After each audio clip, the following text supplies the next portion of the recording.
اولین وبکست در این شبها خوش اومدید. این وبکست تلاش جدیدیه، برنامه جدیدیه که داریم سعی میکنیم تجربهش کنیم، ببینیم که میتونیم موفق باشه یا نه. و قصدمون این هستش که در زمانی که به حالت نهایی خودش رسید و به شکل ایدئالش در اومد، بتونیم به شکل هفتگی به مرور اخبار دنیای نجوم و فضا بپردازیم. ایده این برنامه از بابک امین تفرشی هستش. حتما به خاطر دارید در دوره‌ای بابک امین تفرشی و من به طور مشترک در باشگاه نجوم تهران اخبار ماهانه رو مرور می‌کردیم.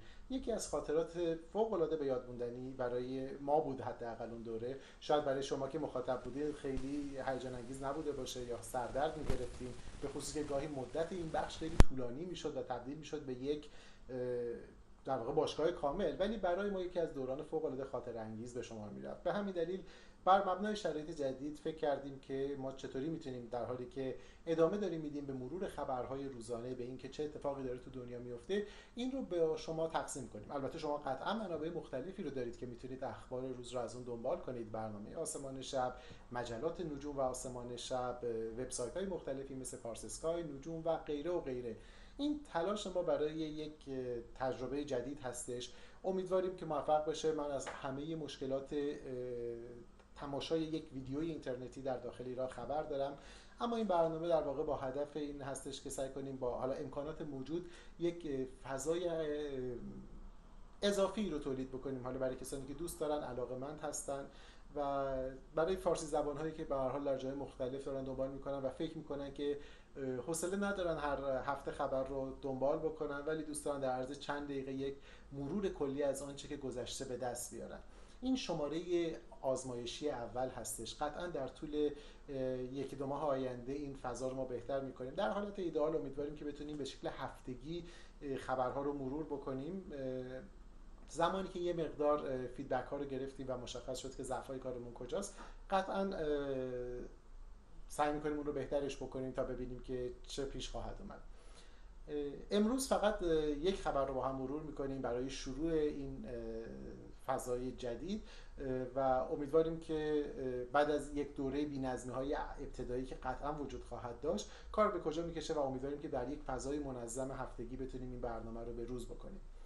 بیایید خبر امروز رو به مریخ اختصاص بدیم. سیاره مریخ کماکان چشم‌ها و نظرهای ما رو به خودش جلب کرده. این روزها زیاد از مریخ خبر میشنویم، به خصوص درباره اینکه ممکنه در چند سال آینده سفر انسان به مریخ اتفاق بیفته. شرکت‌های خصوصی عازم مریخ شدن و قصد مریخ رو کردن. پروژه مارسوان از یک طرف، دنیس تیتو نخستین توریست فضایی از طرف دیگه قصد کرده که در یک سفر دشوار افرادی رو در یک شرایط اسپارتی مانند شبیه به سربازان اسپارتی به دور مریخ بفرسته و همه اینها در شرایطی که یکی از پیشرفته ترین ربات‌های ما در حال حاضر در حال کاوش مریخ هستش، کنجکاوی، که حتما فرود هیجان انگیز و خاطر انگیز اون رو به خاطر دارید. در اون اتفاقی که به 7 دقیقه ترور مشهور شدش و 7 دقیقه وحشت مشهور شد، تونست از اون مراحل آکروباتیک فروج رو به پایان برسونه.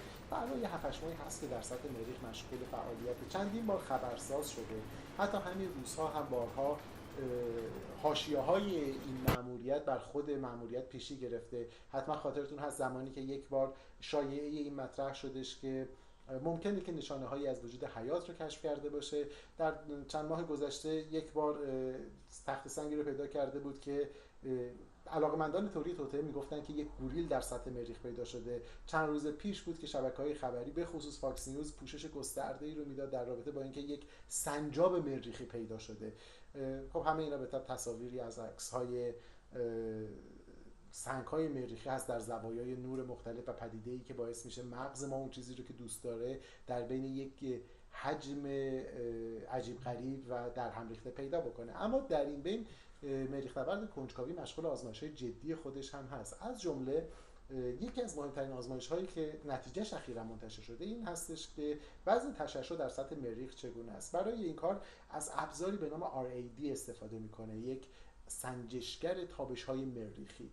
وظیفه‌ای که این ابزار داره اینه که مشخص کنه میزان تابش در سطح مریخ به چه گونه‌ای هستش، در مقایسه با استانداردهایی که ما داریم برای حیات به چه ترتیبی خواهد هست. حتما به خاطر دارید که یکی از خطراتی که همیشه درباره سفر به مریخ راجع بهش صحبت میشه اینه که فضانوردی که اونجا میخواد بره آیا در برابر تابش‌ها جون سالم به در خواهد برد یا نه.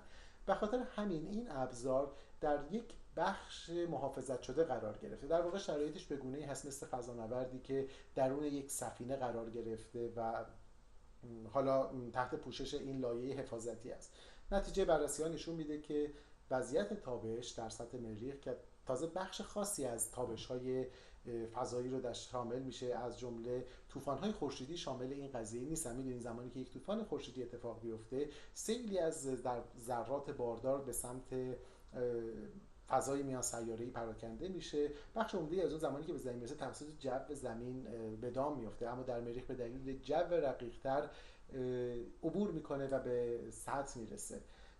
به همین دلیل این قضیه نشون مهم بود که بررسی بکنیم ببینیم به چه ترتیبیه. اگر این نوع حوادث خاص رو کنار بذاریم، باز هم تابش متوسطی که داره دریافت میشه در سطح مریخ فوق العاده زیادتر از اون چیزی هست که بدن میتونه تحمل بکنه.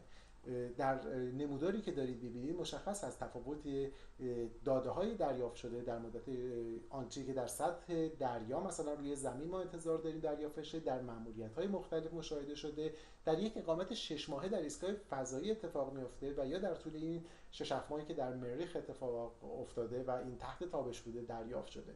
این مسئله فوق العاده مهمیه. یادتون باشه که شاید شما بگید که خب ما بر سطح مریخ فرود نمیاییم و در مدار باقی میمونیم.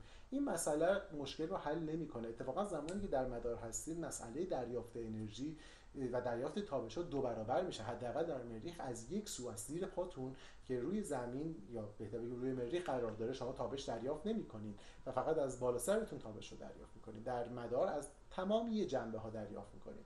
این داده‌ها فوق‌العاده مهمه و تعیین میکنه که برای سفرهای آینده چه ابزارهای حساس ما بخوایم بفرستیم، چه انسان رو بخوایم بفرستیم، ناچاریم از پوشش‌های متفاوتی استفاده کنیم. باید فناوری پوشش در برابر تابش رو افزایش بدیم و بهبود ببخشیم.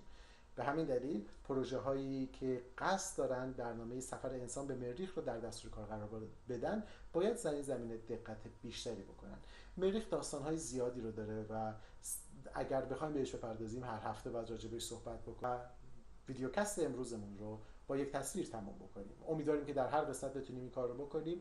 تصویری که امروز می‌بینیم از رویداد هیجان انگیز مقارنه سیارات هستش. مقارنه سیارات همیشه چشمگیر بودن، نه فقط از نظر نجومی جذاب بودن، از نظر تاریخی و از نظر نقشی که توی فرهنگ‌های مختلف بازی کردن هیجان انگیز بودن.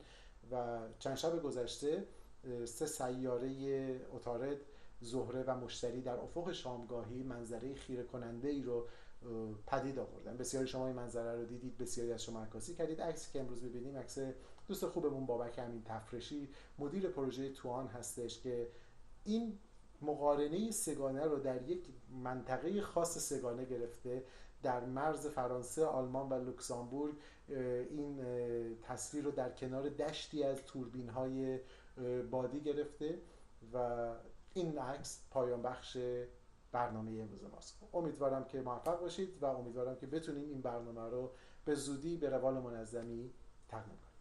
شاد باشید، آسمانتون پرستاره.